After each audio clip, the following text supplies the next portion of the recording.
Hi everybody, welcome back to my channel. My name is Jessie. If you're new here, I unbox subscription boxes and more. Today I have a brand new subscription to my channel, and I'm not sure if many of you have heard of it. Maybe you have, let me know, but it's called the Hidden History Club. There's their logo right there. It's bringing the forgotten stories of history back to life. Do you guys want to learn things that you never learned in school? This box includes things that were not taught in schools, kind of hidden facts about history that are unknown to many people. For example, do you want to learn about the women who helped get their husbands home from Vietnam who were prisoners of war? Did you even know that a group of women actually did that and became activists and got the government to act? Or did you, let's see, are you interested in the greatest April Fool's pranks of all times, perhaps? Or the plot to steal Lincoln's corpse? There's things like that and so much more in this box, and I cannot wait to share it with you. If you're interested in seeing and hearing about all those different types of things and different types of publications you would get in the subscription, please stay tuned.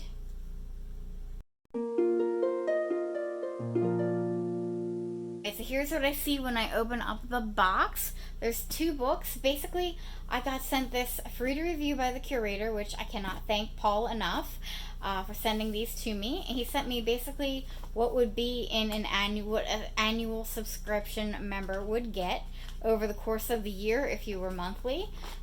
So basically, we're going to go through all these examples, and I cannot wait to tell you this. So basically, I'm going to show you an example of everything that you guys can get, and then I'll talk about how you would get them throughout the year. Because basically, depending on how many months you're subscribed for, you would get different amounts of items. And rather than say it as we go along, I think it would be easier to just present some really cool things about it and give you some examples and then go from there. So, The League of Wives. Has anybody heard of this book? I believe it was published in 2019. Yes, 2019. And it's being considered by, Reese Witherspoon's former company, now that she sold it, Hello Sunshine, as a potential book for a movie. And I'm super excited about that. Because, Hidden Figures, you guys remember that movie? Really good. I see this being very similar to that.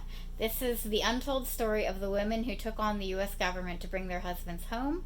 It's by Heath Hardage Lee, and it's an example of a book that you would get generally in a 6 to 12 month subscription, but it sounds fascinating. I had no clue that women had to form a group and become activists to get their husbands home from Vietnam because they were prisoners of war. So let's see if you've heard of any of these women. Have you heard of Sybil Stockdale? She was the leader of the group that brought these men home. Jane Dalton, Louise Mulligan, Andrea Rander, Phyllis Galante, and Helene Knapp. They were the leaders of the National League of Families of American Prisoners and Missing in Southeast Asia. They were met with stubborn silence and apathy from the North Vietnamese, as well as the U.S. government and military, but they relentlessly lobbied both the Johnson and Nixon presidential administrations, captured public opinion with savvy media campaigns, and conducted covert meetings with anti-war activists, and, most astonishingly, helped to code secret letters to their imprisoned husbands. Can you even imagine in the day of the Vietnam War that they were coding letters to their husbands? It's a page-turning work of narrative nonfiction, and the author tells the story of the remarkable women who battled Hanoi and Washington to bring their husbands home. I just can't even believe it.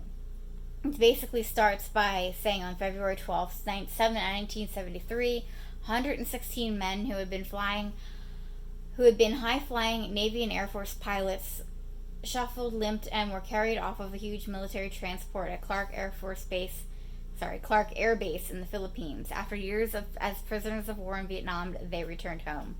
And that was how. Because of their wives battling the government between two presidential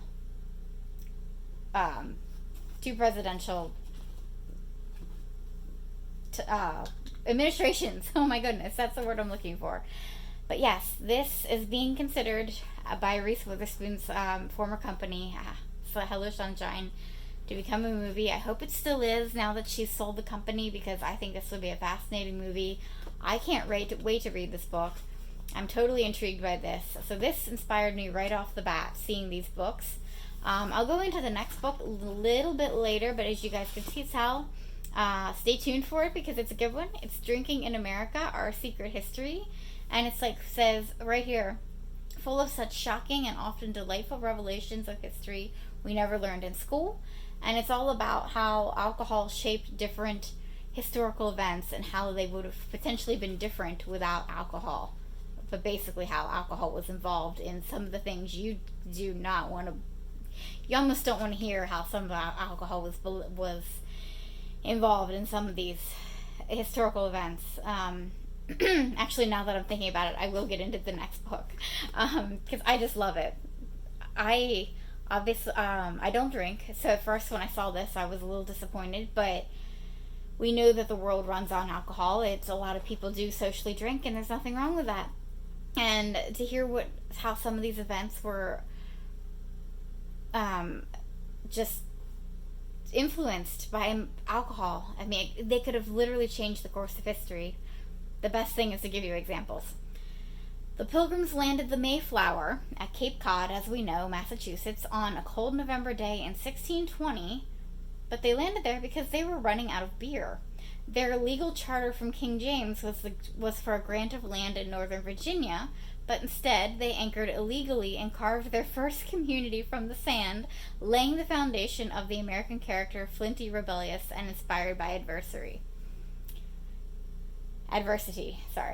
So, I mean, they were supposed to go to Virginia, but this whole thing happened in Cape Cod, Massachusetts because they were out of beer. I mean, come on. This gets fascinating. This gets really fascinating. It unveils the volatile ambivalence within one nation's tumultuous affair of alcohol. Some of the other examples with alcohol. Some of the other examples of alcohol in alcohol influenced history would be, for example, the enslavement of African Americans, the McCarthy witch hunts, and the Kennedy assassination. Oh my gosh, just to name a few, alcohol has acted as a catalyst. So I have to admit, I was very interested in this back book cover talking about the Kennedy assassination. I looked into that chapter briefly already, and just because the way the subscription was, I definitely needed to kind of look into everything first so I could present it to you guys in the most coherent way. But basically, a bunch of the Secret Service men, I forget the exact number, it was at least 6 or 9 of them that were on duty, and maybe I will find that quote for you guys. I have to read you this paragraph here, because it talks about the few fatal seconds between that shot and when President Kennedy was shot. Those fatal seconds, this is a quote from the book. I didn't say the author was Susan Cheever. Those fatal seconds, although they were caught on film by several amateur cameramen, still elude our understanding. But one thing about those moments, one thing on which all the commissions agree, has gone relatively underreported during the 5 decades since. 9 of the 28 Secret Service men who were in Dallas with the president the day he died had been out in local clubs until the early hours of the morning, in one case until 5 a.m. 3 of the Secret Service agents riding a few feet from the president in the follow-up car had been, by their own accounts, up very late and drinking, and actively prohibited, which was actively prohibited in the Secret Service rulebook. So there's way more to that than we know. Obviously, there was more leading up to the assassination than that. There are theories and speculations, but that's just one example, 2 examples really, the Mayflower, the Kennedy assassination.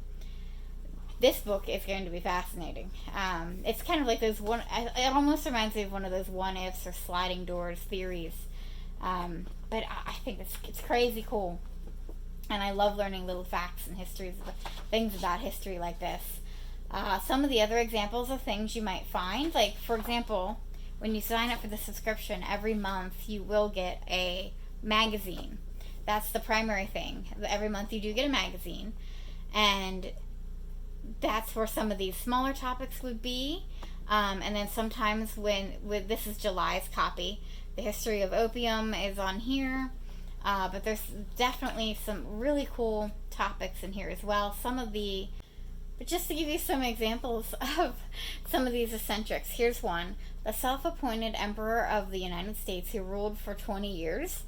I mean, quote unquote, ruled for 20 years. We already had a president by the time he did that. So, I mean, this is where the topics that I was reading about in my introduction would come in. There's a whole list of topics that they've covered in the past, which I got in the subscription as well. And this might have been because the curator knew that I was reviewing this for on the channel.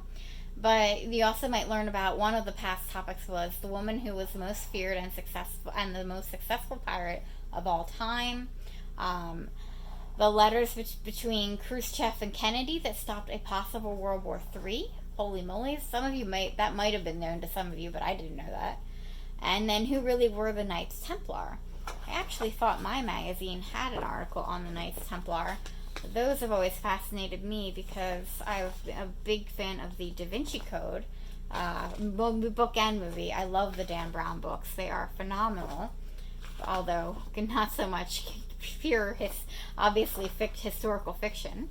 But there's also a This Month in History section for July, so that's super, super cool. So here's about the man who fought the scientific community to find a cure for polio. That is relevant more than ever right now, as we all know. This is really, really neat. I have to find the Knights Templar piece.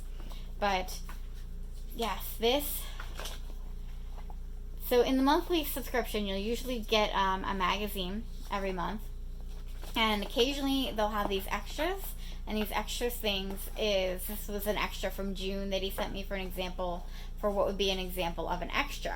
And I'm going to try not to geek out here, but I've been geeking out on this one. I think this is where the Knights Templar is, but I'm actually interested in these different histories of world maps and how maps were formed throughout the world. And there's more modern things too, so where did that $8 billion go? This is talking about something about Iraq, when U.S. entered Iraq capital Baghdad in 2004. So there are some things. It's not always like real. The Paris morgue being a tourist attraction. There aren't always really, really old historical things. There are things from the 2000s. But this is the 7 maps that changed the way we saw the world. And basically these pictures, this is showing like the 6th century BC Babylonian map that we had of the world back then. I mean, I could go into great detail on these. I'm sorry about the ring light. I really, really want to, actually. But it was a Babylonian clay tablet. And it's just a shortly and partially lost description dating to roughly the 6th century BC. Here's a 2nd century map, which I found to be really, really interesting, by Ptolemy. It's a world map. The continents are given as Europe, Asia, and Libya, which was Africa. So in this map in particular, the world ocean is only seen to the west. So I guess that's here-ish. The map distinguishes the 2 large enclosed seas, the Mediterranean and the Indian. India is bound by the Indus and Ganges rivers, but its peninsula is much shortened. Instead, Ceylon, which is now Sri Lanka, is greatly enlarged. China is divided into 2 realms, the Keen, the Sinai, and the land of Silk, the Circa, which was owing to the different accounts received from the overland and maritime Silk Roads. So, sorry for bumping the tripod. But this kind of talks about China, the Silk Roads. You can kind of see that in here. Actually, so I guess this was the ocean, and the 2 Mediterranean and Indian seas were up here. But it makes more sense if you take your time and read it fully, obviously. But here's something. This is a map from 1154. Actually, sorry, this is the map from 1154. And down here is one from the 13th century. The Sali map is something entirely different than the typical map. That one is really, really... it looks like kind of like a artwork piece rather than a map. But what they did in that one was, it was a medieval mappa mundi, or world map. Was designed by an English monk, Honorius Augusto Dionysius. It presents the earth as flat and divides the landmass into 3 segments: the continents of Africa on the right, Asia at the top, and Europe at the left. And I could go on and on and on. But the one I found the most interesting, where did it go? We're getting a little more modern. In 1569, the Mercator map is up here, and then we get its late, quote-unquote late, at 1652 down here. And this just goes to show that at the time, travel by sea, by maritime travel, was easier than land travel, because we have the borders established of the United States. Finally, the North American continent is on the map, but we don't know the territory, the land, how far it goes. Obviously, the Pacific Northwest and Alaska is kind of parts of Canada are unknown. But it's just a really fascinating history of maps and how they evolved over time. Here's another good example of how we had maritime borders but didn't really know about the whole Pacific Northwest. So I really like their extras. I thought this was almost like a whole extra magazine, but it kind of focuses on maps. And they have different extras like that popping up depending on, like I said, this is June's, depending on the month. Here's talking about something about the D-Day invasion. And yeah, so this is just a really cool. It also has book reviews at the back. So the extras are super neat. So there's the monthly magazine.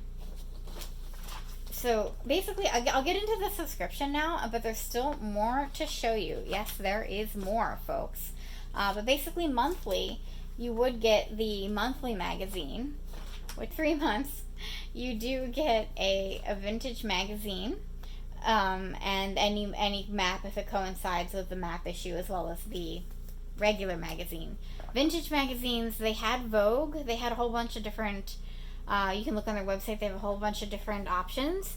I got one called Argosy, which I actually hadn't heard of, and it was 60 cents. It's from June. They had the year on here, but it was obviously during the LBJ administration, Lyndon Johnson. And here's an article about the tribe that tried to buy LBJ. I mean, what? I hadn't heard of anything like this. Topics: is your dog psychic? Across Africa in a hovercraft. So this basically just shows what magazines were like in the time period. And I remember actually trying to figure out exactly what year this was. I mean, here's like advertisements and in black and white. I mean, I think I remember finding it being in the 70s. Here's the Is Your Dog Psychic article. I thought it had some color. I thought this was kind of cool, a bit cartoon-like. This is really cute with a little magic ball. And, well, that's kind of cute. So yeah, there is some color in here. Really thought I found the year. It was written, it was June 1970 exactly. It was on the bottom of some of the articles. Like this is the article about Lincoln, about the tribe that tried to buy him. It was a Stone Age natives of New Guinea, and they can't figure out the magic behind modern marvels like radio, airplanes, and automobiles, but they'll go to weird extremes to acquire the goods of the civilized world. So this is crazy. I mean, I haven't read this one yet, so I can't summarize it for you guys, but you just have to get the subscription, and maybe you'll get this magazine. You can try to figure it out.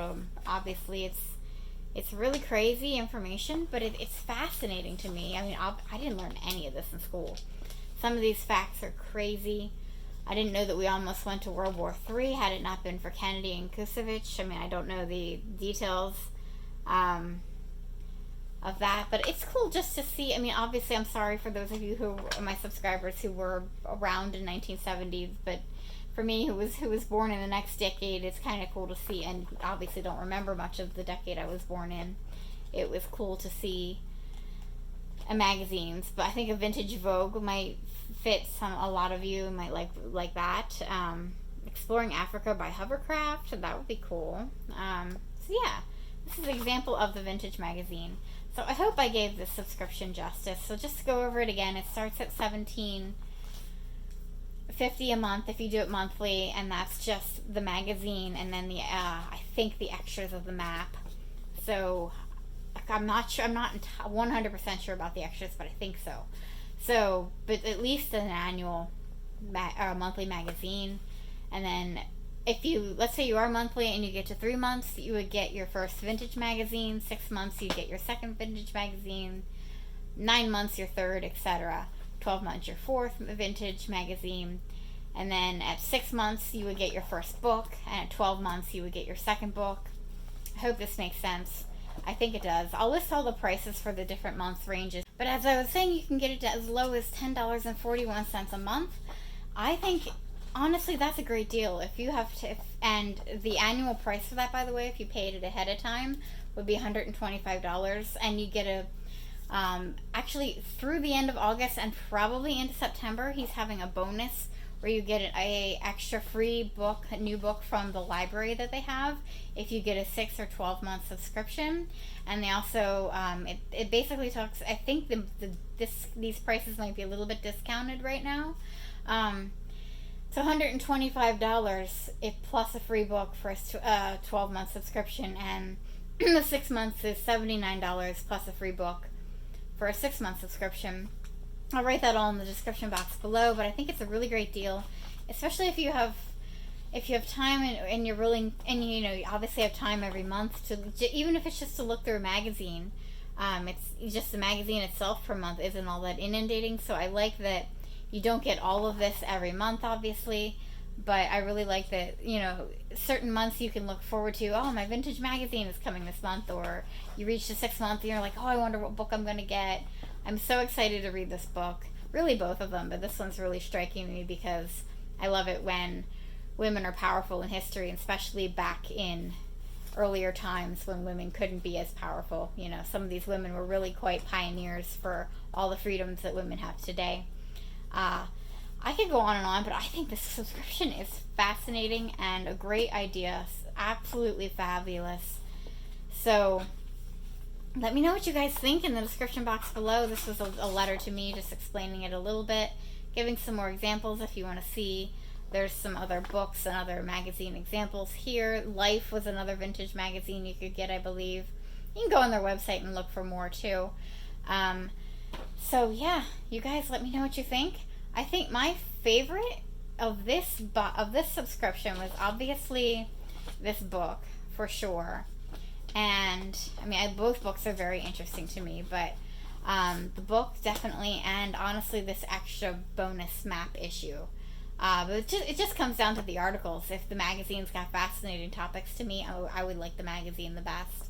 And this one had 20% bonus, more pages that month. I thought this was a fantastic bonus to get.